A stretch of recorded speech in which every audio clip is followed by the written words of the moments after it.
Chapter 13. The blessing of the faculties, Genesis 47, 48, 49, and 50. Joseph is a sublime idea of truth that goes down into the darkened sense consciousness, and under the law finally raises it up and out of sense and into spirit. He was seemingly forced there by his brothers, yet he was sent by the Lord to prepare for the maintenance of Jacob's family through the period of dearth that later came to Canaan. The truth he represents, when taken down into the sense consciousness, establishes there a new realization of life that will result in the regeneration of the entire man. We must often go consciously into every part of our body and build it up in truth with new ideas of life and substance. Genesis 47 verses 1 to 12. Then Joseph went in and told Pharaoh, and said, My father and my brethren, and their flocks, and their herds, and all that they have, are come out of the land of Canaan, and, behold, they are in the land of Goshen. And from among his brethren he took 5 men, and presented them unto Pharaoh. And Pharaoh said unto his brethren, What is your occupation? And they said unto Pharaoh, Thy servants are shepherds, both we, and our fathers. And they said unto Pharaoh, To sojourn in the land. Are we come, for there is no pasture for thy servants' flocks, for the famine is sore in the land of Canaan, now. Therefore, we pray thee, let thy servants dwell in the land of Goshen. And Pharaoh spake unto Joseph, saying, Thy father and thy brethren are come unto thee, the land of Egypt is before thee, in the best of the land make thy father and thy brethren to dwell. In the land of Goshen let them dwell, and if thou knowest any able men among them, then make them rulers over my cattle. And Joseph brought in Jacob his father, and set him before Pharaoh, and Jacob blessed Pharaoh. And Pharaoh said unto Jacob, How many are the days of the years of thy life? And Jacob said unto Pharaoh, The days of the years of my pilgrimage are 130 years, few and evil have been the days of the years of my life. And they have not attained unto the days of the years of the life of my fathers in the days of their pilgrimage. And Jacob blessed Pharaoh, and went out from the presence of Pharaoh.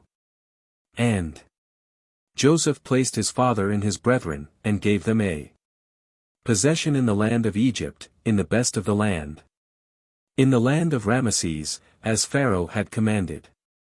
And Joseph nourished his father, and his brethren, and all his father's household, with bread, according to their families. Joseph's brothers had been shepherds in Canaan. It is the business of our mind faculties, Jacob's sons, to tend those thought aggregations, flocks, herds, that pertain to our vitality. There were no sheep in Egypt, but Pharaoh made them rulers over his cattle. Cattle represent physical strength, which like all the powers of man on the natural plane, must be spiritualized. The faculties, having come down into a more material state of consciousness, Egypt, take dominion over and lift up the animal thoughts and tendencies in the body and unify them with spirit. This is done by a transmutation of quality and is attained by right thinking, by putting the cattle under the control of the thoughts of reality or spirit, represented by the Israelites. Joseph brought his father to the ruler, and Jacob blessed Pharaoh. This shows that the power that rules the body, under the material regime, rules in obscurity or is without spiritual understanding. When imagination, Joseph, brings the higher understanding, Jacob, to the body consciousness, Pharaoh, the higher blesses the lower. Thus, the father and the brothers of Joseph took up their abode in the land of Egypt, and Joseph nourished them there. The imagination, which is our faculty of increase, when established in truth, prepares the way for us. It inspires, encourages, and sustains the other faculties in us when they fall into a seemingly material phase of being, and ultimately brings about the spiritualization of the whole organism, mind, soul, and body. It is thought that Ramesses is the same name as Ramses, which means son of Ra, son of the sun, sun's emanation. Ramesses represents a consciousness of substance in the domain of the physical ego, Pharaoh. This sun, or light, consciousness, which in Pharaoh and Egypt is obscured or veiled by the life on the lower sense plane, works in conjunction with the higher religious thoughts, Hebrews, that are in servitude to the darkened sense consciousness symbolized by Egypt, and so this reserve substance, Ramesses, is built up in Egypt. Genesis 47 verses 13 to 26. And there was no bread in all the land, for the famine was very sore, so that the land of Egypt and the land of Canaan fainted by reason of the famine. And Joseph gathered up all the money that was found in the land of Egypt and in the land of Canaan, for the grain which they bought, and Joseph brought the money into Pharaoh's house. And when the money was all spent in the land of Egypt, and in the land of Canaan, all the Egyptians came unto Joseph, and said, Give us bread, for why should we die in thy presence? For our money faileth. And Joseph said, Give your cattle, and I will give you for your cattle, if money fail. And they brought their cattle unto Joseph. And Joseph gave them bread in exchange for the horses, and for the flocks, and for the herds, and for the asses, and he fed them with bread in exchange for all their cattle for that year. And when that year was ended, they came unto him the second year, and said unto him, We will not hide from my lord, how that our money is all spent, and the herds of cattle are my lord's. There is not left in the sight of my lord, but our bodies, and our lands, wherefore should we die before thine eyes, both we and our land? Buy us and our land for bread, and we and our land will be servants unto Pharaoh. And give us seed, that we may live, and not die, and that the land be not desolate. So Joseph bought all the land of Egypt for Pharaoh. For the Egyptians sold every man his field, because the famine was sore upon them, and the land became Pharaoh's. And as for the people, he removed them to the cities from one end of the border of Egypt even to the other end thereof. Only the land of the priests bought he not, for the priests had a portion from Pharaoh, and did eat their portion which Pharaoh gave them, wherefore they sold not their land. Then Joseph said unto the people, Behold, I have bought you this day and your land for Pharaoh, lo, here is seed for you. And ye shall sow the land. And it shall come to pass at the ingatherings, that ye shall give a fifth unto Pharaoh, and for parts shall be your own, for seed of the field, and for your food, and for them of your households, and for food for your little ones. And they said, Thou hast saved our lives, let us find favor in the sight of my Lord, and we will be Pharaoh's servants. And Joseph made it a statute concerning the land of Egypt unto this day, that Pharaoh should have the fifth. Only the land of the priests alone became not Pharaoh's. In the early stages of regeneration there are times when the developing soul has exhausted its resources and the outer world no longer satisfies. When it reaches this point man has to turn within and appropriate from the higher principles that which they have to give. The center of the great solar plexus, Pharaoh, is also the conservator of substance and life in the organism. When man is spiritually famished and feels the lack, he is eager regardless of cost to go to the inner reservoirs of stored-up substance for sustenance. First he gives up to the higher principles the power and strength of the natural man, symbolized by money and cattle, then he draws on the fixed forces, the land, representing the body, until it is finally realized that the higher principles really are in authority. In the last analysis the sun, solar plexus, consciousness is actually the great distributor. The men, thought forces, were given seed to sow the land, and Pharaoh, the great distributing ego, permitted them to have 4/5 of the harvest for sustenance, while retaining 1/5, in the subconscious, to meet any usual demands. The man now becomes aware of the presence of this subconscious ego that, when spiritually instructed by the imagination, Joseph, will handle all the processes of rebuilding the body. Finally, this becomes an established law. The priests, representing the higher spiritual life, are not subject to this law. Genesis 47 verses 27 to 31. And Israel dwelt in the land of Egypt, in the land of Goshen, and they gat them possessions therein. And were fruitful, and multiplied exceedingly.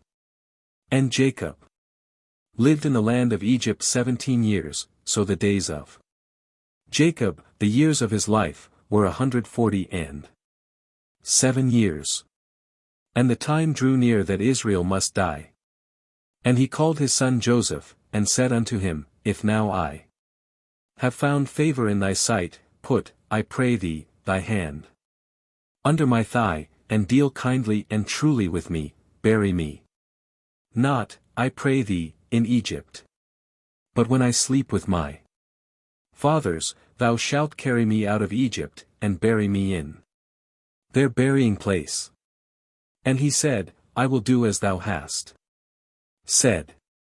And he said, Swear unto me, and he sware unto him. And Israel bowed himself upon the bed's head. The central thought in this scripture is that Jacob is giving up old ideas and taking on new. The life of Jacob in a certain unfoldment was drawing to a close, and his desire was that his body be buried with his fathers in the cave of Machpelah. This indicates that a certain phase of the illumined intellect is sinking back into the subconsciousness, Machpelah. All experiences in life that have spiritual qualities and all realities gained in the land of unity, Goshen, are preserved in the subconsciousness.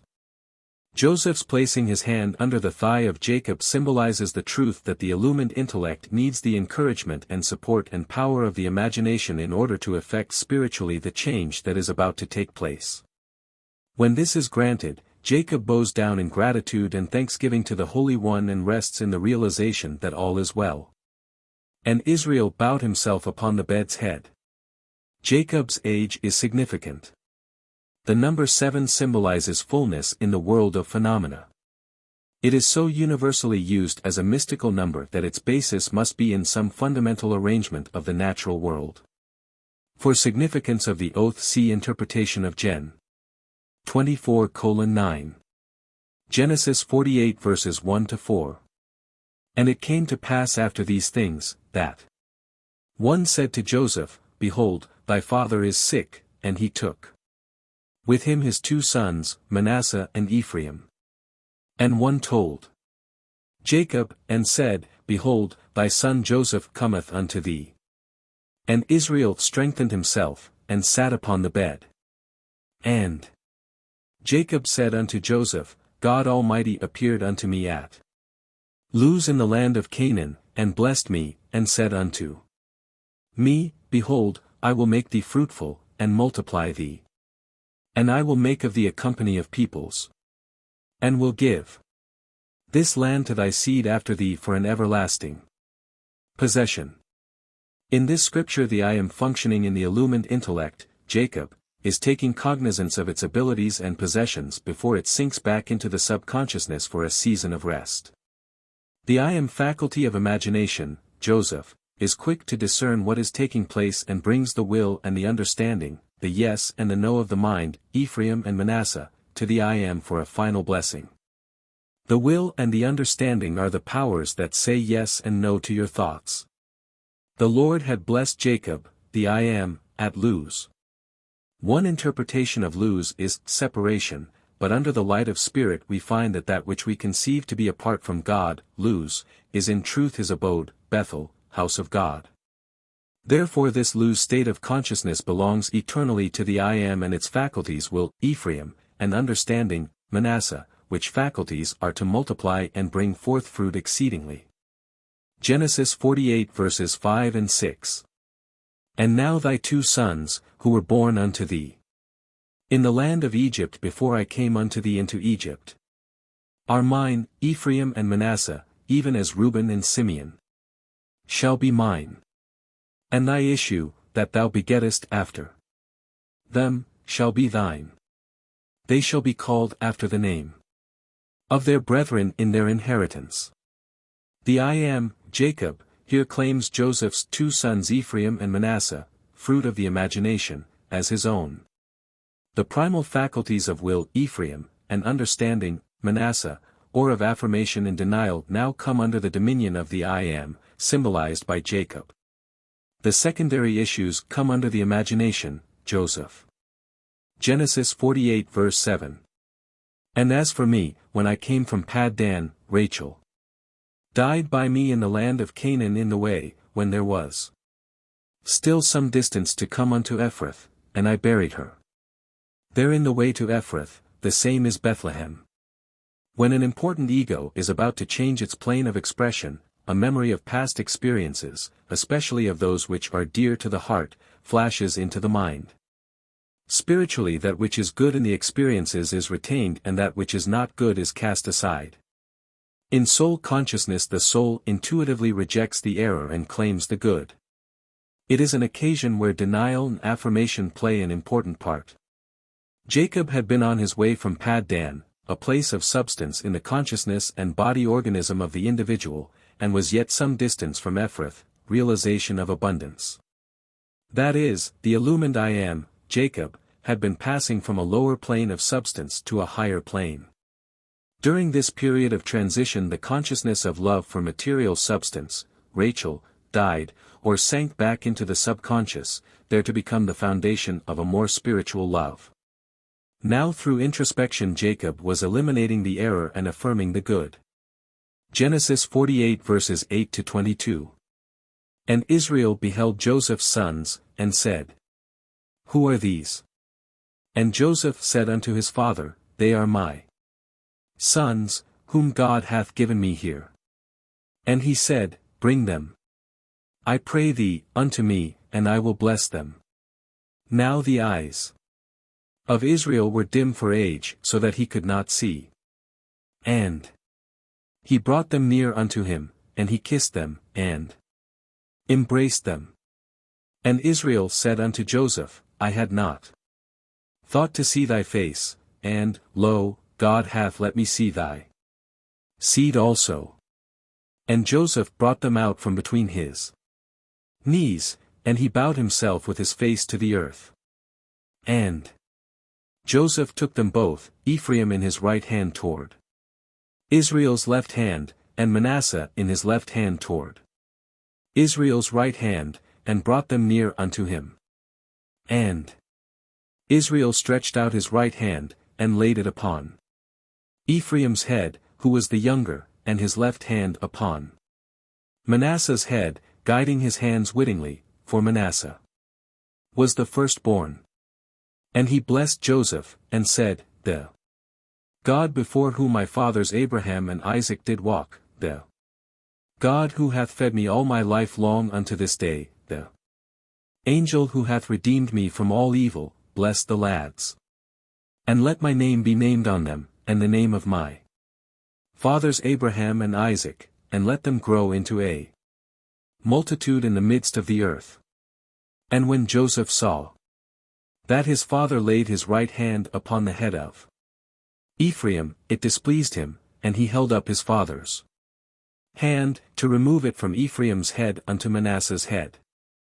And Joseph said unto his father, Not so, my father. For this is the firstborn. Put thy right hand upon his head. And his father refused, and said, I know it, my son, I know it, he also shall become a people, and he also shall be great. Howbeit his younger brother shall be greater than he, and his seed shall become a multitude of nations. And he blessed them that day, saying, In thee will Israel bless, saying, God make thee as Ephraim and as Manasseh, and he set Ephraim before Manasseh. And Israel said unto Joseph, Behold, I die, but God will be with you, and bring you again unto the land of your fathers. Moreover I have given to thee one portion above thy brethren, which I took out of the hand of the Amorite with my sword and with my bow. When Joseph came to visit his father in the land of Goshen, he brought his 2 sons with him. Hearing that they were coming, Israel strengthened himself, and sat upon the bed. Thus understanding, Manasseh, and will, Ephraim, bring strength when weakness appears. Job says, when they cast thee down, thou shalt say, there is lifting up. Jacob blessed his grandsons, and his blessing is significant. Manasseh, being the firstborn, under divine law understanding precedes will, would be entitled to the chief blessing, but Jacob laid his right hand upon the head of Ephraim and his left hand upon the head of Manasseh instead of the reverse. Which was the customary way of blessing. Joseph, thinking his aged father's dim eyesight responsible for this seeming error, called his attention to it. Jacob replied that he knew what he was doing and that although the older son was to become great and important, Ephraim, would take precedence under the natural law to which they were both to be subjected. That certain laws in race evolution are involved in the blessing by Jacob of Joseph's 2 sons, also that a special spiritual dispensation to the Hebrews, to Abraham, Isaac, Jacob, and Joseph, was instituted must be admitted by those who believe that this scripture is inspired. But this dependence on the Lord for guidance could not go on forever. The highest test of character is the self-made man. Man must develop from within, and the time comes to every soul when it must glow with its own inner light, regardless of the mistakes it may make. Jacob saw that the time had come for Ephraim and Manasseh to act on their own initiative, and he knew what he was doing when he gave Ephraim, the will, first place. In the free, full development of man the will and ambition to achieve leap ahead of the understanding. This has been and still is the experience of the human race, and it will continue to be until man in his freedom willingly accepts divine guidance. Then Manasseh, the understanding, will come into his own and assume first place in consciousness. The blunders of man will then be corrected and a mutual understanding be restored to the whole world. Up to this time the faculties symbolized by Ephraim and Manasseh had been under the inspiration of the imagination, Joseph. Joseph's taking his sons from between his knees and handing them over to Jacob for the final blessing symbolizes the restoration of the faculties to their natural estate. The dying of Jacob represents the withdrawal of the activity of this special spiritual inspiration imparted through the I Am. The final blessing of the I Am on the imagination, Joseph, promised that it would be taken back or reincarnated in the land of the fathers. The one extra portion that Jacob gave to Joseph, which he took out of the hand of the Amorite, a race inheritance, with his sword, power of the word, and bow, directive power, is an amorous force that finds expression on the generative plane but which eventually must be elevated to spiritual consciousness. The exercise of any faculty to the best of one's ability is appreciated by the Lord, law, and we get an extra portion, free gift of God. We receive a certain return for our mental effort although we may not always directly recognize God as the source. Genesis 49 verses 1 and 2. And Jacob called unto his sons, and said, Gather yourselves together, that I may tell you that which shall befall you in the latter days. Assemble yourselves, and hear, ye sons of Jacob. And hearken unto Israel your father. A blessing signifies the imparting of spiritual good, which the recipient may receive or reject according to his mental attitude. The blessing by Jacob of his 12 sons symbolizes the sowing of seed in consciousness for a future harvest. Through the power of his word Jacob was raising the consciousness of his primal ideas. In effect he was proclaiming, You represent the ABC of man's life, and I am revealing to you in symbols the foundation you have laid, what you will have to contend with in the future, and what you can attain. You stand for the foundation faculties that constitute the coming ideal man.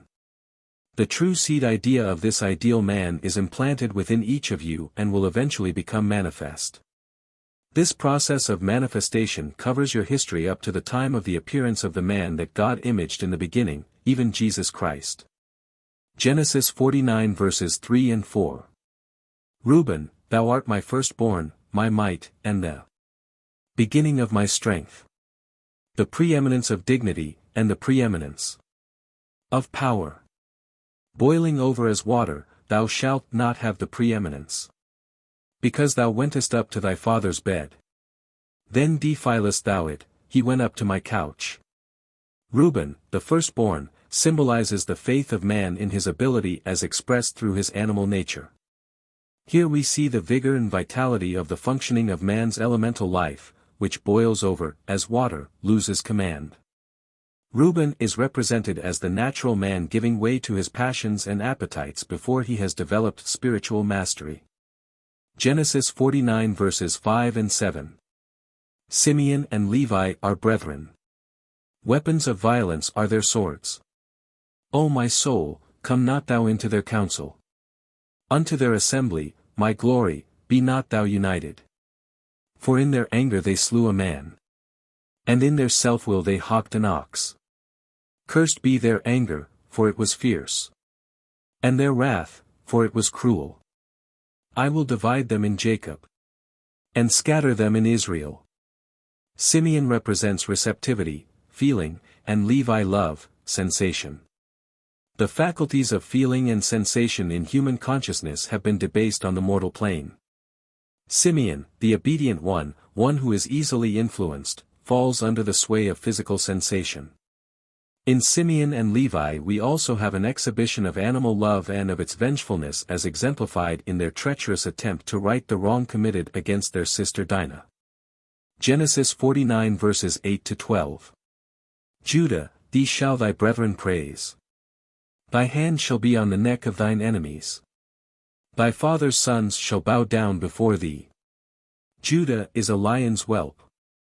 From the prey, my son, thou art gone up. He stooped down, he couched as a lion. And as a lioness, who shall rouse him up? The scepter shall not depart from Judah. Until Shiloh come. And unto him shall the obedience of the peoples be. Binding his foal unto the vine. And his ass's colt unto the choice vine. He hath washed his garments in wine. And his vesture in the blood of the grapes. His eyes shall be red with wine. And his teeth white with milk. Jacob's blessing on Judah was the most significant. Judah was to conquer all his enemies. The scepter shall not depart from Judah. Nor the ruler's staff from between his feet. Until Shiloh come. And unto him shall the obedience of the peoples be. Shiloh signifies peace of mind, wholeness, completion or fullness, and represents the Prince of Peace, the Messiah or Savior. Jesus was a direct descendant of Judah, as is shown in the first chapter of Matthew. The name Judah applies to only one of the 12 tribes, but is often used to designate the Jewish nation as a whole. This would indicate that praise is such an active principle in spiritual thought that it is deserving of first place. The power of the word of praise shall be felt until the coming of the Prince of Peace. Genesis 49 verse 13. Zebulun shall dwell at the haven of the sea. And he shall be for a haven of ships. And his border shall be upon Sidon. Zebulun represents the law that relates man to the universal cosmos. He dwells under the law of protection and safety, refuge, yet has a realization of the universal mind, see. Zebulun is that in us which is concerned with the maintenance of our individual importance regardless of the immensity of the universal. Those who are in personality will find refuge in this state of consciousness. We lose consciousness of our spiritual importance by looking out into the universe but can retain our identity as children of God through realizing that spirit is individualized in us. Genesis 49 verses 14 and 15.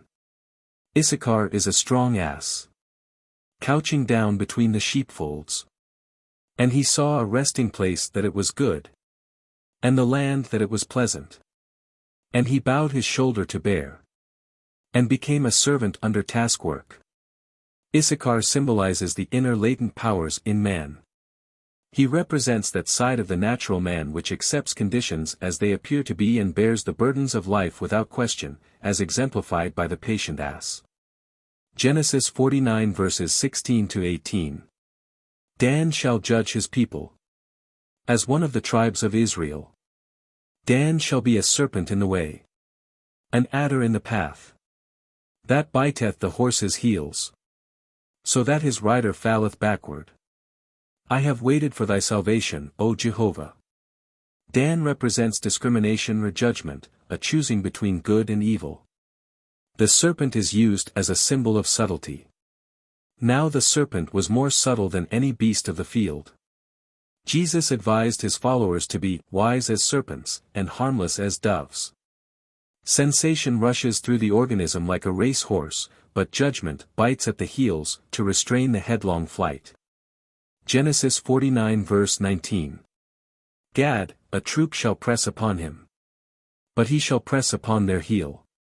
Gad represents latent spiritual power, which like an army is always ready to do a mighty work.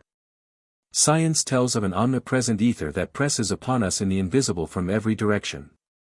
One scientist says that the atomic energy in a pea would propel a large seagoing vessel from America to England and return. This ether has its analogy in spirit, which continually inspires us when we give it our attention. Our mind is in direct contact with this spiritual power, and our word puts it into action. Genesis 49 verse 20. Out of Asher his bread shall be fat. And he shall yield royal dainties. Asher represents the understanding mind and its ability to manipulate universal substance, bread, and make it manifest richly. The bread or divine substance is susceptible of infinite adaptation. Those who think about it as limited in its expression manifest limited supply, while those who follow Jesus and realize the richness of this substance manifest it abundantly, being able even to transform it into loaves and fishes to feed the multitude. Genesis 49 verse 21. Naphtali is a hind let loose. He giveth goodly words.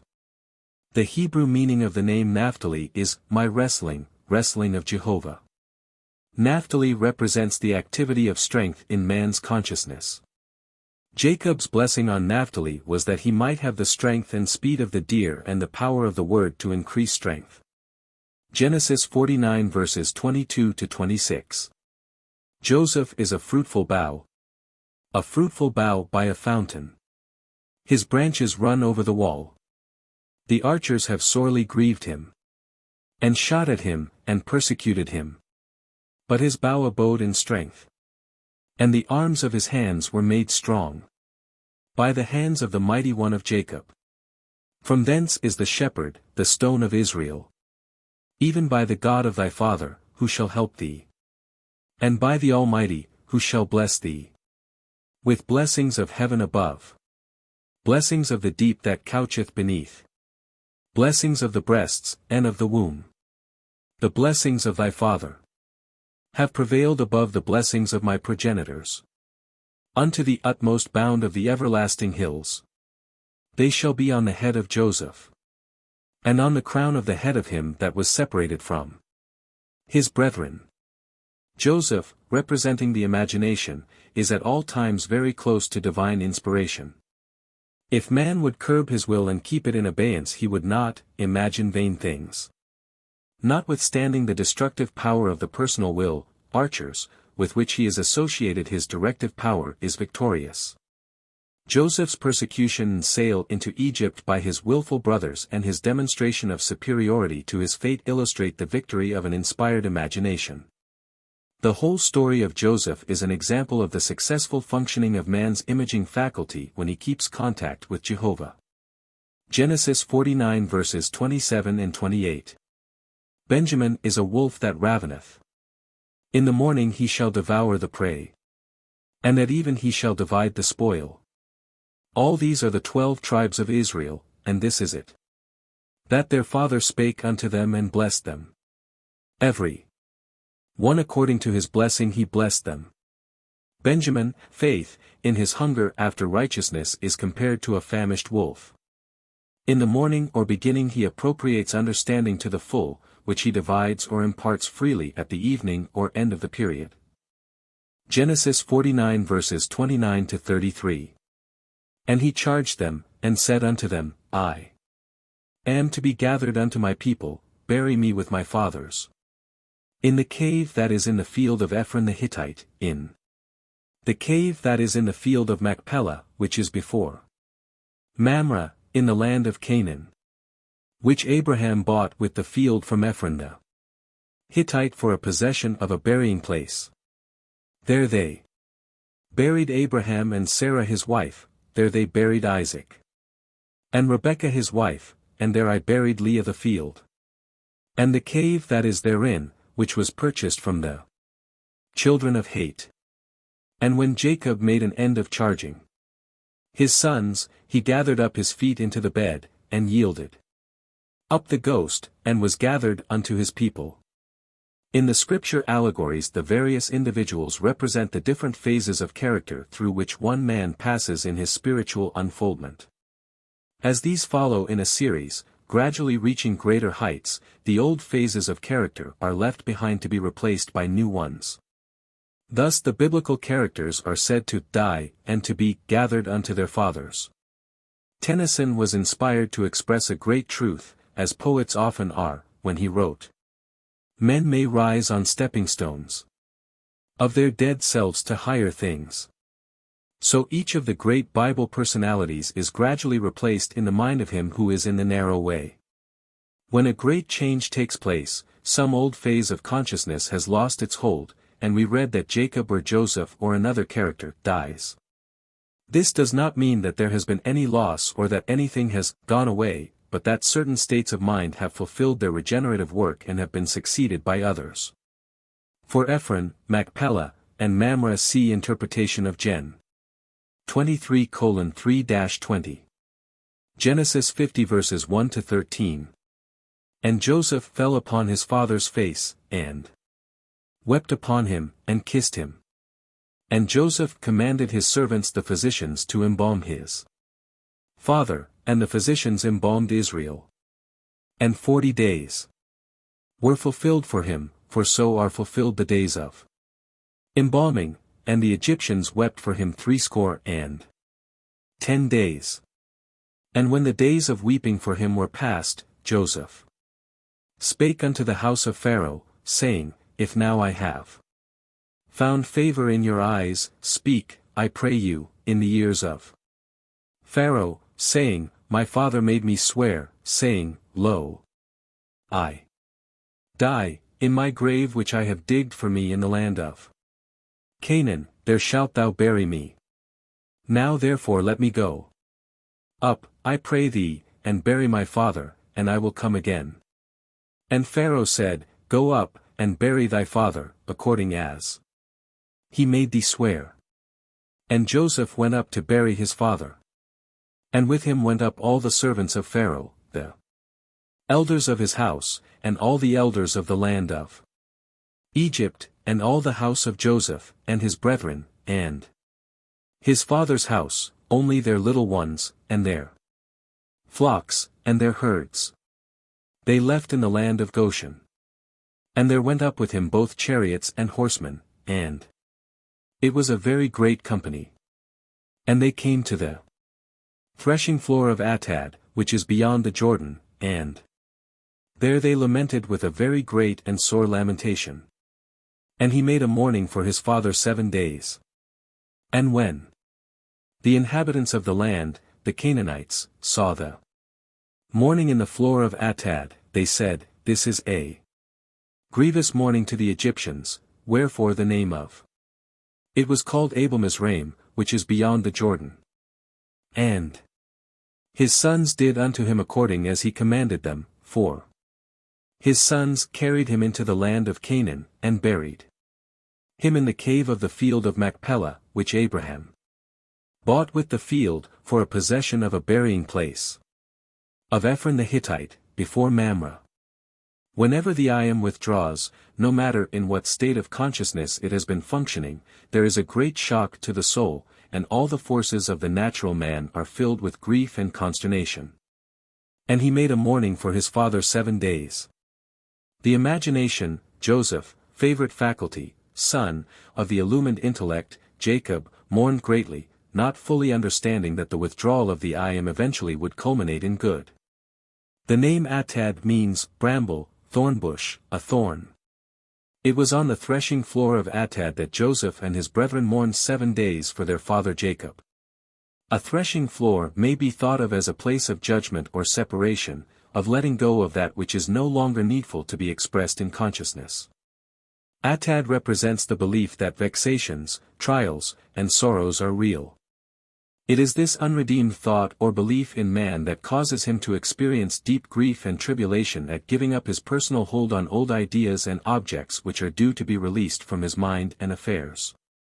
This unredeemed belief is concerned with and dwells on the trial side of the process rather than on the blessing side of it. The Canaanites symbolize the semi-spiritual in man. They changed the name, or character, of Atad. And when the inhabitants of the land, the Canaanites, saw the mourning on the floor of Atad, they said, "This is a grievous mourning to the Egyptians," wherefore the name of it was called Abel-Mizraim. The Egyptians symbolize materiality. Abel-Mizraim, mourning of Egypt or Egyptians, mourning or meadow of distress, represents the feeling of sorrow and loss in the sense man that often accompanies the letting go of some good idea in consciousness after it has finished its work. Man's tendency is to cling to the old ideas that have been helpful to him. But when their work is done in the individual for the time being, these old ideas, no matter how well they have served, must be released from consciousness so that other and higher ideas may take their place. This is a process of judgment, a sifting of ideas and thoughts, a letting go of the chaff and a laying hold of the wheat, on the threshing floor. The Jordan represents a stream of thought, good, bad, and indifferent, flowing through the subconscious. Machpelah refers to the subconscious body substance. Ephron the Hittite symbolizes a phase of thought that is quick to change its thinking base. The word Hittite denotes thoughts belonging to the carnal consciousness of man. Mamre suggests strength, vigor. It also represents the seat of the conscious mind. For further discussion of these names, see interpretation of Genesis 23 verses 3 to 20. This closing chapter of Genesis is an allegorical account of the end of the work of Jacob and his family in Egypt. The descent of Joseph, the illumined imagination, into Egypt paved the way for Jacob, the spiritually illumined ego, and his kin to make contact with subconscious substance. These pioneers of Jehovah accomplished their work, and their leader Jacob died or withdrew from consciousness. That the whole man, including the physical, was helped by Jacob is evidenced by the interest the Egyptians took in the funeral of Jacob and the great company that went up to Canaan with the children of Israel. Genesis 50 verses 14 to 21. And Joseph returned into Egypt, he, and his brethren, and all that went up with him to bury his father, after he had buried his father. And when Joseph's brethren saw that their father was dead, they said, "It may be that Joseph will hate us, and will fully requite us all the evil which we did unto him." And they sent a message unto Joseph, saying, "Thy father did command before he died, saying, So shall ye say unto Joseph, Forgive, I pray thee now, the transgression of thy brethren, and their sin, for that they did unto thee evil. And now, we pray thee, forgive the transgression of the servants of the God of thy father." And Joseph wept when they spake unto him. And his brethren also went and fell down before his face, and they said, Behold, we are thy servants. And Joseph said unto them, Fear not, for am I in the place of God? And as for you, ye meant evil against me. But God meant it for good, to bring to pass, as it is this day, to save much people alive. Now therefore fear ye not. I will nourish you, and your little ones. And he comforted them, and spake kindly unto them. The imagination returning to the body consciousness, Egypt, again takes up the work of redeeming it. The confession of the brothers of Joseph to their crime against him and his loving forgiveness both point to the spiritual uplift that has taken place in soul evolution. Now therefore fear ye not, I will nourish you, and your little ones, signifies that the imagination in its divine purity and holiness is one of the sources of good to the whole man. What you mold in your mind under the spiritual law is formed in your affairs and thus is the source of prosperity. Genesis 50 verses 22 to 26. And Joseph dwelt in Egypt, he, and his father's house, and Joseph lived 110 years. And Joseph saw Ephraim's children of the third generation, the children also of Machir the son of Manasseh were born upon Joseph's knees. And Joseph said unto his brethren, I die. But God will surely visit you, and bring you up out of this land unto the land which he sware to Abraham, to Isaac, and to Jacob. And Joseph took an oath of the children of Israel, saying, God will surely visit you, and ye shall carry up my bones from hence. And Joseph died, being 110 years old. And they embalmed him, and he was put in a coffin in Egypt. Joseph also died in Egypt, but not until he had lived among the children of Ephraim unto the third generation. This means that the Joseph qualities of mind are developing a deeper understanding of spiritual things. Machir, the name of a son of Manasseh, understanding, means acquired, purchased. The children of Machir that were born upon Joseph's knees represent the balance and poise that must actively exist in us if we are abidingly to possess true understanding. The Joseph characteristics gradually become a part of the whole body consciousness. The insistence by all these patriarchs that their bones be taken to Canaan for burial is emblematic of the truth that the substance of them and what they represent is to be restored to its source, spirit. Although Joseph died and was embalmed and put in a coffin in Egypt, his bones were finally brought to Canaan, as stated in the last chapter of the book of Joshua. For students of mysteries of Genesis. Chapter 1. Spiritual Man. 1. Give the metaphysical interpretation of the name Genesis. 2. What is the one and only logical key to the beginning of man and the universe? 3. Why has the Bible been preserved and prized beyond all other books? 4. Explain the threefold character and purpose of the Bible. 5. With what three phases of man's development do the Bible allegories deal? 6. What is the key to an interpretation of these allegories? 7. Explain the real purpose of these allegories. 8. What is a day, as the term is used in Genesis 1? 9. How are numbers or figures used in allegories? 10. What is the heaven mentioned in the first creation? The earth. 11. Describe the nature and character of the first man God created. 12. Explain God as divine mind. 13. How does divine mind create? 14. What is the first step in the awakening of man to spiritual consciousness? 15. Did God create man and the earth as they appear today? 16. What is meant by the Spirit of God moved upon the face of the waters? 17. What, in terms of mind, is darkness? Light? 18. What is the central idea in the second day's creation? 19. Why is the word heaven capitalized in Genesis 1 verse 8? 20. What is the third step in the creative process? 21. Does divine mind deal directly with things or ideas? Explain. 22. How does man form his world? 23. Explain the symbology of the development of the two great lights. 24. What qualities were developed on the fifth day? 25. What kind of ideas are creatures and sea monsters? Compare them with fishes and fowls. 26. What is the sixth step in the creative process of which man is the grand culmination? 27. Explain the cause of which sensation is the result. 28. In what sense is man the image of God? 29. When is man the master of ideas and their expression? 30. In what attitude of mind can man truly call his creation very good? Chapter 2. Manifest Man. 1. What is your conception of Elohim God? 2. Explain the relationship between Jehovah God and Elohim God. 3. What is meant by I in them, and thou in me, that they may be perfected into one? 4. What is the true body of Christ? 5. How is the temple or body of spirit formed? 6. How do we keep the Sabbath? 7. Explain something of the Jesus Christ man. 8. Is there a difference between creating and forming? If so, what is it? 9. How was the breath of life breathed into man's nostrils? 10.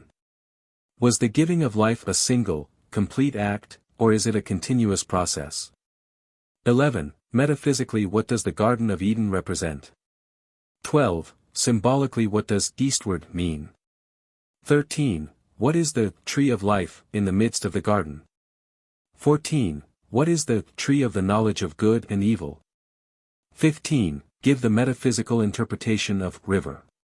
16. Give the source and course of the river Pishon. 17. The river Pishon is described as encompassing the whole land of Havilah. Explain. 18. What is the office of the river Gihon? 19. The river Gihon compasseth the whole land of Cush. Explain. 20. What is the function of the river Hiddekel in man's being? 21. The river Hiddekel goeth in front of Assyria. Explain. 22. Explain how the Euphrates keeps the garden fruitful. 23. Explain the relationship between the Garden of Eden and the human body. 24. How may one dress and keep the Garden of Eden? 25. In what way does man eat of the substance of ideas? 26. How was materiality as the obverse of spirituality set up? 27. How are soul and body the helpmeet of man? 28. How does man name every living creature? 29. How does man attain consciousness in mind and body? Chapter 3. The Fall of Man. 1. From what estate and into what condition did man fall? 2. Does time or states of mind bring about events? 3. Give the symbology of the man and woman and the serpent in the Garden of Eden. 4. What three fundamental factors are the basis of all manifestation? 5. What does the serpent represent? 6. What is the result if man fails to exercise mastery and dominion over the forces of his being? 7. What is the remedy for this condition? 8. Is it necessary for man to experience evil in order to understand life and appreciate the good? 9. Metaphysically, what does woman symbolize? 10. What is represented by the nakedness of Adam? 11. Jehovah spoke to Adam and Eve in the garden, in the cool of the day. What does this mean? 12. How is the holy marriage consummated, and what are its fruits? 13. When and how may sensation be pronounced good? 14. Explain the meaning of Jehovah God's curse on the serpent. 15. What do the seed of the woman and the seed of the serpent represent? 16. What is the promise of redemption? How is it fulfilled? 17. In what sense is Eve the mother of all living? 18. What is the coat of skins, and by what is it supplanted? 19. Explain good and evil as opposite poles of being. 20. How does man unite with the inner word or sacred life? 21. What in consciousness is represented by Abel? By Cain? 22.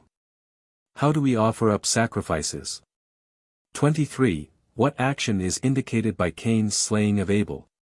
24. How may every man be said to be his brother's keeper? 25. What action is represented by Cain's going out from the presence of Jehovah and dwelling in the land of Nod? 26. What does the birth of Seth denote? 27. What state of consciousness is represented by Enosh? 28. When does man begin to call upon Jehovah? 29. What was the original state of Adam?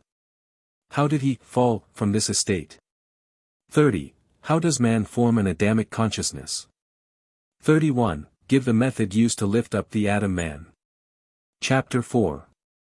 The reaction to sense living. 1. Explain the reaction called chemicalization. 2. In what mental attitude should one receive the new ideas of spirit? 3. What is the real cause of trials and reverses in the life of the individual? 4. Is there any good to be found in such conditions? If so, what is it? 5. How do the sons of God wed the daughters of men, and what is the fruit of such a union?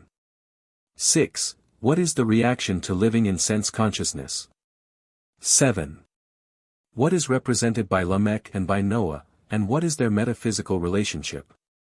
8. What are the causes and results of cross-currents in the body consciousness? 9. How is a balance maintained between the positive and negative conditions in the body? 10. Discuss experimentation versus spiritual revelation. 11. What and where in consciousness is the Ark of Jehovah? 12. What is the significance of the dimensions of the Ark? 13. What are the animals, why, 2 of every sort, and how are they fed? 14. Discuss the symbolism of Noah and the flood in relation to the unfoldment of a certain faculty of being. 15. What do day and night and the number 40 in the 7th chapter represent? 16. What is the general theme of Genesis 8 verses 1 to 3?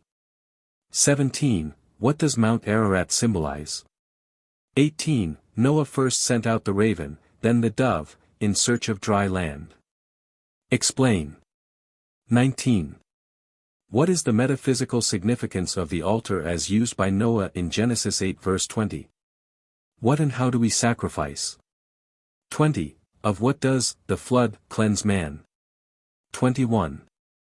Explain the statement, flesh with the life thereof, which is the blood thereof, shall ye not eat.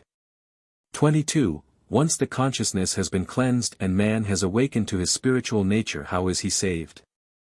23. Of what is the rainbow a symbol? 24. What do the 3 sons of Noah represent? 25. What does the drunkenness of Noah symbolize? 26. What state is denoted by the nakedness of Noah? 27. What is meant by the curse of Canaan? 28. How do we get the most from physical man? 29. To what is the 10th chapter of Genesis devoted? 30. What does the building of the Tower of Babel and the scattering of its people symbolize? Chapter 5. The initial step toward redemption. 1. What do we mean by going into a new country? What is the first step in this process? 2. Why is the call of Abraham significant for us today? 3. Why is Abraham taken as a symbol of faith? 4. What is meant by a plane of consciousness? 5. Describe 3 planes of consciousness. 6. By what was Abraham characterized before he was called, and how did he resemble the individual today? 7. What place does the state of consciousness represented by Torah occupy in man's unfoldment? 8. How does the Lord call the various faculties into activity? 9. What is the result of this call? 10. What quality does Lot represent? 11. What does Canaan symbolize? 12. What is the inner meaning of Abraham's journey down into Egypt? 13. What causes the plagues of bodily disorder and death? 14. Explain the relationship of Abraham and Lot metaphysically. 15. Symbolically, what relationship does Bethel bear to Ai? 16. Of what is the return from Egypt representative? 17. Why must we separate Lot from Abraham in our consciousness? 18. In what way does the inner meaning of the name Canaan suggest the immortality of the body? 19. Explain the statement Lot chose him all the plain of the Jordan. 20. Is it necessary to change one's residence in order to enter a new country? To what does the land which thou sayest refer? 21. What is signified by Lot's captivity? 22. When may Lot and his possessions be said to be carried away by Kedorlaomer and the other kings? 23. Abraham and his confederates rescued Lot. Explain. 24. What is the error belief that man must put aside before he can overcome sensuality? 25. How do we sow, according to belief in the flesh or according to spirit? What is the harvest in each case? 26. What is the result when the Christ consciousness rules in both mind and body? 27. What is the lesson taught by Abraham's refusal to accept the gifts of the king of Sodom? 28. How may we fully realize our sonship? 29. Does God ever grant man a degree of immunity from the effects of his transgression of the divine law? Chapter 6. The promise of salvation. 1. For whom is the promise of salvation? 2. What avenues does Spirit use in imparting real understanding? 3. When and how do we attain the kingdom of the heavens? 4. Why is the history of Abraham and his experiences significant for us? 5. What is symbolized by the nomadic life of Abraham's time? 6. What is the deeper import of God's promise of a son to Abraham? 7. How is Christ, the Son, formed in the individual? 8. How is the seemingly barren soul, Sarah, made to bring forth fruit? 9. What is the one sure method of protection? 10. What causes delay in the manifestation of desire? 11. How may one bring about fulfillment of one's faith? 12. What is man's greatest desire? 13. Why do God's promises sometimes seem vague to us?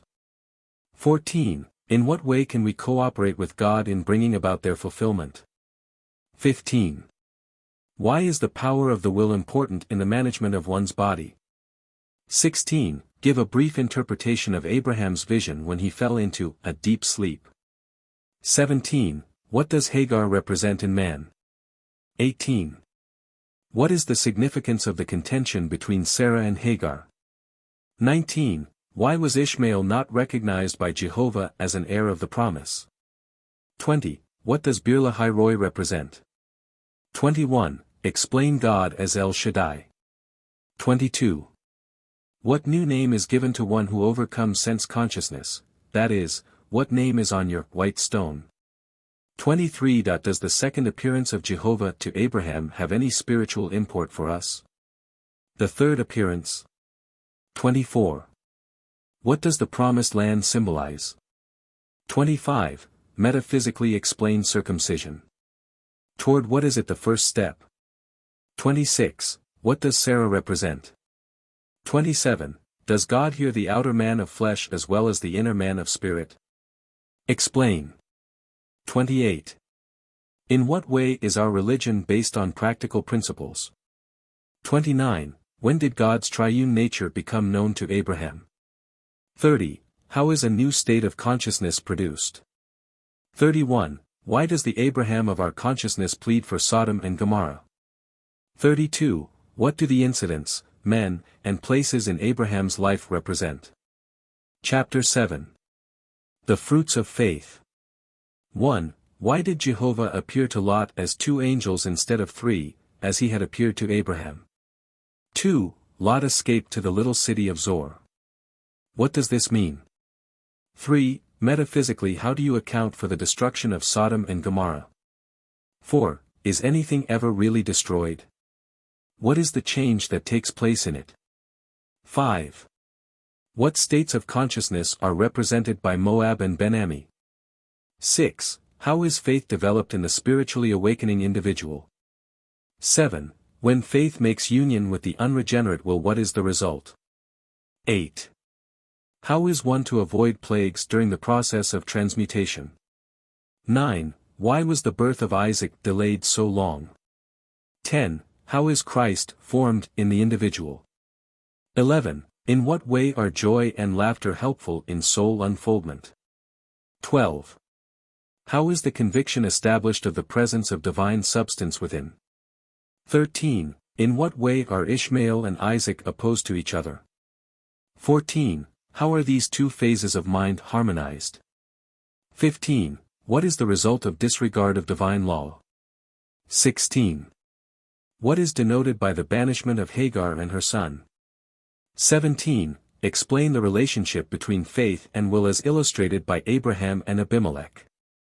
18. Abimelech's servants had taken Abraham's well by force. How does this apply metaphysically to soul unfoldment? 19. Must there eventually be agreement in consciousness between the spiritual and the so-called material? 20. What do we really lose and what do we gain when we give up sense pleasures? 21. What in consciousness is represented by the land of Moriah, and how may it be productive of good? 22. What is the fruit of faith and obedience to divine law? 23. What or who is the real source of prosperity? 24. What state of mind results in a demonstration of prosperity? 25. What characterizes the soul of man on its feminine side? 26. What attitude of mind is productive of a new line of thought? Chapter 8. The mental supplants the physical. 1. Do the higher activities of the soul ever die? 2. What is denoted by Sarah's death at Kiriath Arba? 3. What do we mean by saying that our spiritual ideals are buried in the cave of Machpelah? 4. What is the reaction of the human mind to the letting go of states of consciousness that have fulfilled their usefulness? 5. What attitude of mind is helpful in overcoming this tendency? 6. Is it wise to insist on giving value received for everything? 7. Explain the symbology of putting the hand under my thigh and swearing. 8. Spiritually interpreted, why did Abraham want Isaac to marry a daughter of his own people? 9. Is a declaration of truth always demonstrated? What quality of mind serves as a complement to this demonstration? 10. Is there any inner significance in the state of consciousness represented by Mesopotamia? 11. What soul phase does Rebekah symbolize? 12. What is represented by Rebekah's journey to the house of Abraham and her union with Isaac? 13. Let thy seed possess the gate of those that hate them. Explain. 14. Explain the scripture, and Isaac went out to meditate and he lifted up his eyes, and saw. And Rebekah lifted up her eyes, and he loved her. 15. Why did Isaac take precedence over the sons of Abraham's concubines? 16. How does the individual lay the foundation for the manifestation of life throughout mind, soul, and body? 17. What phases of life are symbolized by Jacob and Esau? 18. Was the union of mind and body perfectly expressed in Jacob and Esau? 19. Is age a just claim to superiority? 20. Why did Isaac love Esau more than he loved Jacob? 21. Why did Rebekah love Jacob more than she loved Esau? 22. What is the order of development in the natural world? 23. How does the intellect gain precedence over the body? 24. What is represented by the mess of pottage? 25. What is meant by the birthright that Esau bartered away? 26. Why did Jacob take advantage of Esau? 27. How does man become a citizen of the inner kingdom? 28. What is the result when personal will rules? How is such a condition corrected? 29. In what way do the Philistines of one's consciousness strive for Abraham's wells? 30. Must one be willing to give up the lower for the higher? Explain. 31. What is the predominant impulse of the will as represented by Abimelech? 32. What does the opening up of the 7 wells symbolize? 33. Why is it necessary to regard Scripture as the history of soul unfoldment? 34. Why must spiritual understanding determine whether we should follow our dreams and visions or not? 35. Does the physical body have equal rights with the intellect to the benefits of spirit? 36. Against whom or what were the denunciations of the prophets directed? 37. Can Jacob be said to represent the spiritual man? Explain. 38. What is signified, in the realm of individual unfoldment, by Isaac's blessing upon Jacob? 39. Explain metaphysically the meaning of Esau's threat against the life of Jacob. 40. Compare the results of Jacob's marriage to Rebekah and of Esau's union with the daughter of Ishmael. 41. What does Jacob's experience at Bethel denote? 42. Explain God as omnipresence. 43. How can common things and the hardness of one's experience be made to bless? 44. Explain God as the all-providing one. 45. How does one begin the ascent from self to selflessness? Chapter 9. Man develops spiritual faculties. 1. Metaphysically, what does Jacob's journeying toward the east represent? How do we put the stone again upon the well's mouth?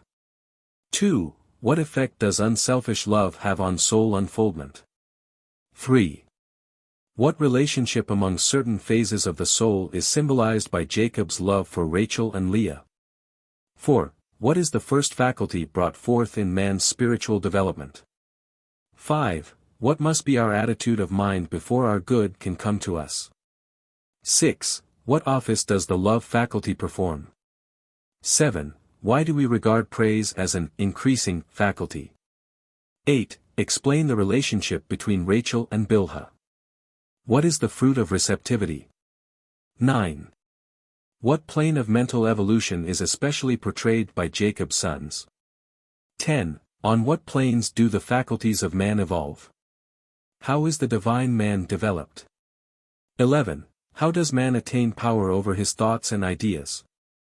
12. Explain the difference between knowledge and wisdom.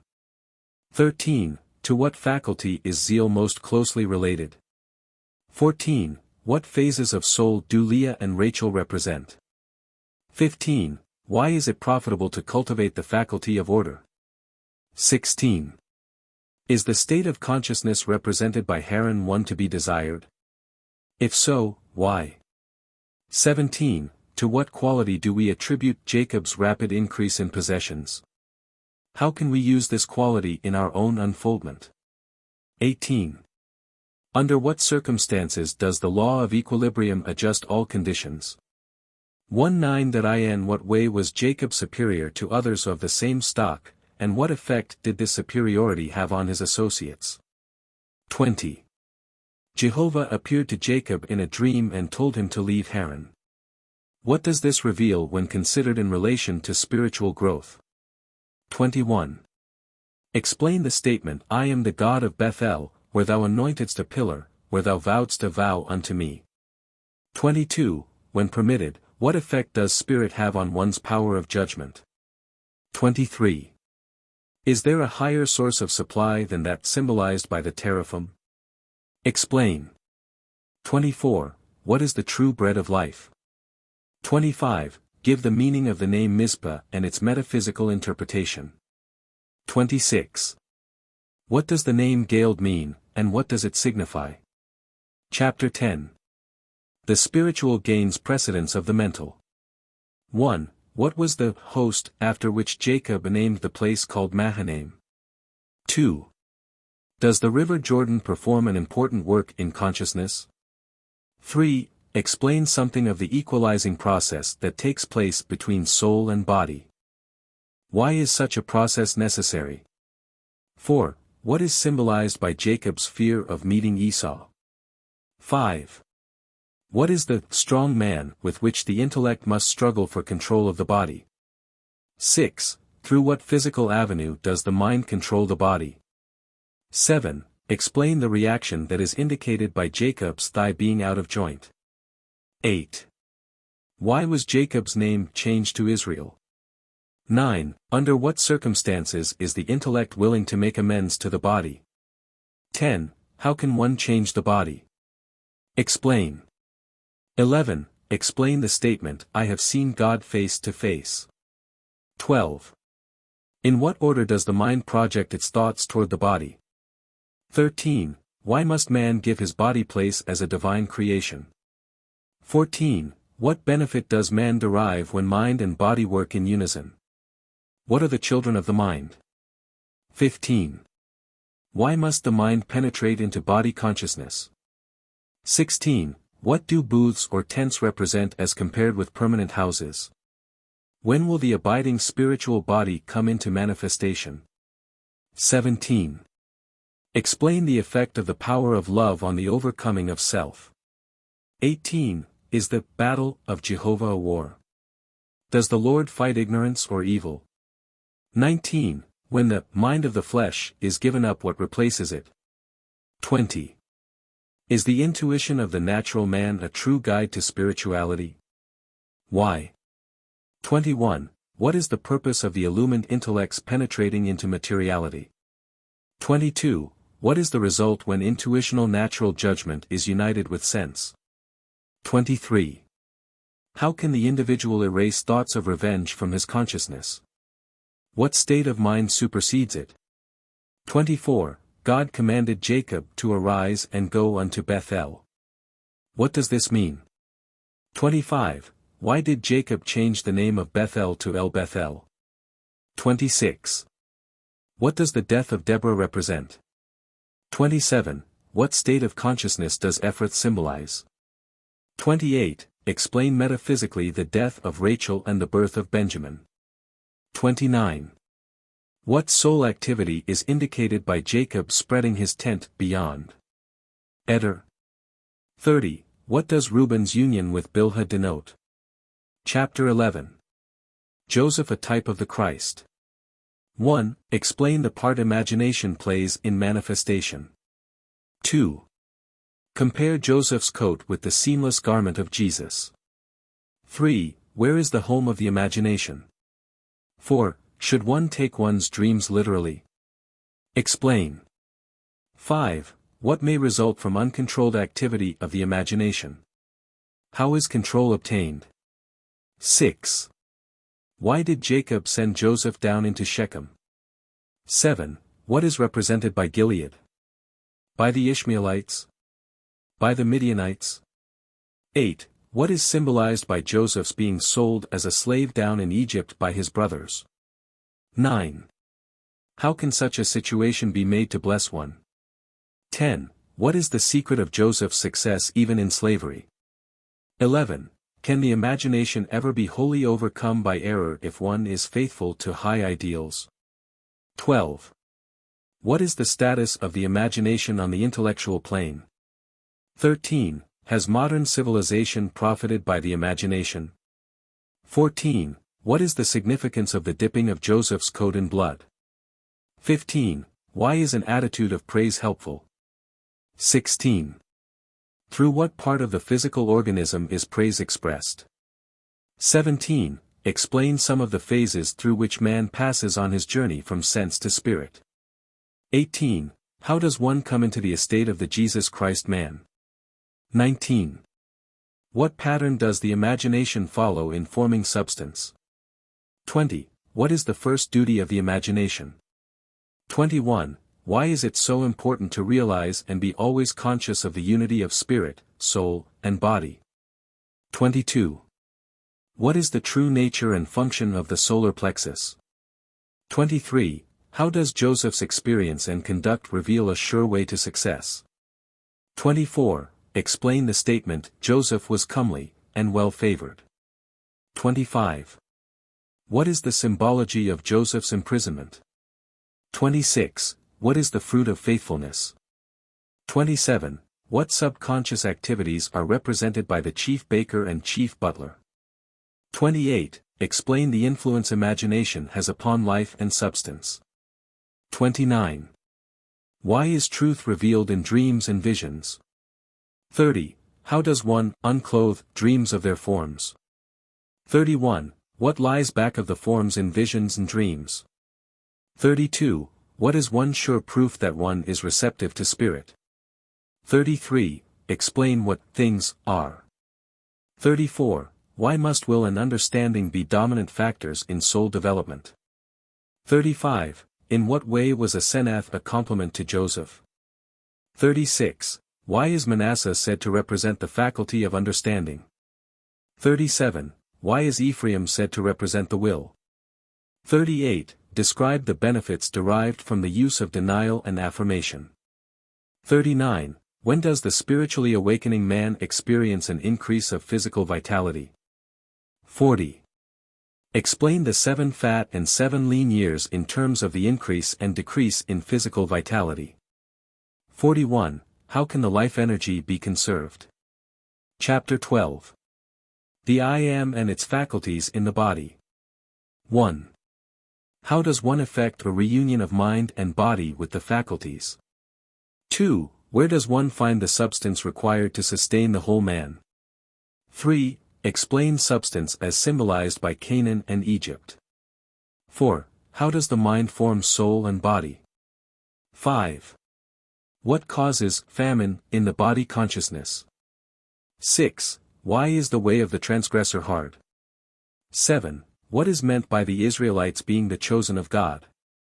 8. Why did the Israelites prosper in Egyptian slavery? 9. What is symbolized by Joseph's concern as to whether his father still lived? 10. Joseph could not save his people unless Benjamin was brought down into Egypt. Explain. 11. What other faculty is a necessary adjunct to the imagination?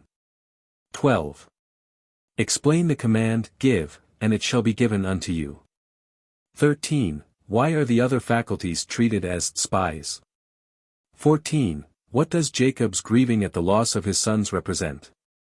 15. Explain the statement, if harm befall him.